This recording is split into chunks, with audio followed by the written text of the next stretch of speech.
ఈరోజు శ్రీరాముడు జన్మించిన పవిత్రమైన స్థలంలో ఉన్నాము. అదే అయోధ్య. అయోధ్యకి వెళ్ళిన వెంటనే ఆటోలు మాట్లాడుకున్నాము. అండ్ లోకల్ సైట్ సీయింగ్ అని చెప్పి వాళ్ళు కొన్ని టెంపుల్స్కి తీసుకెళ్తారు. ఆటోకి 600 ఛార్జ్ చేస్తారు, పర్ పర్సన్ 100 రూపీస్. అండ్ అలా మేము వెళ్ళిన ఫస్ట్ ప్లేస్ అయితే సరియు నది. అది అయిపోయాక వాళ్ళకు 3-4 టెంపుల్స్ తీసుకొని వెళ్ళారు.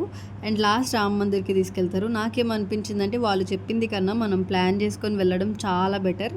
వాళ్ళు మమ్మల్ని నార్మల్ అండ్ ర్యాండమ్ టెంపుల్స్కి తీసుకొని వెళ్ళారు. అండ్ మీరు ఇలా మోసపోవద్దు, ఎందుకంటే ముందే ప్లాన్ చేసుకోండి. Here is what you shouldn't miss in Ayodhya. First is Ram Janmabhoomi of course, and తర్వాత హనుమాన్ గడి. అండ్ ఇక్కడ హనుమాన్ బ్లెస్సింగ్స్ తీసుకున్నాకే శ్రీరాముని దర్శనం చేసుకోవాలని అంటారు.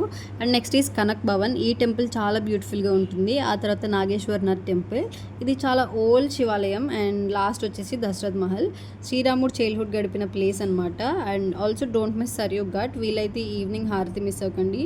వీటిలో రామ్ మందిర్ అండ్ సరియు నది తప్ప ఇంకేం చూడలేదు మేము. చాలామంది అయోధ్యలో కింద ఉన్న బాలరాముని దర్శనం చేసుకుని వచ్చేస్తారు. అండ్ అలా కాకుండా పైన కూడా ఇంకొక ఫ్లోర్ ఉంటుంది, అక్కడ మొత్తం రామ్ పరివారం ఉంటుందన్నమాట. అది కూడా విజిట్ చేయండి. అండ్ చాలా వీడియోస్లో నేను అక్కడ యాక్సెస్ ఉండదు అని చూశాను, బట్ అలా ఏముండదు. అయోధ్య అయిపోయాక మా నెక్స్ట్ డెస్టినేషన్ వచ్చేసి నైమిసారణ్యం. అండ్ అక్కడ ఏం చేసామో నెక్స్ట్ వీడియోలో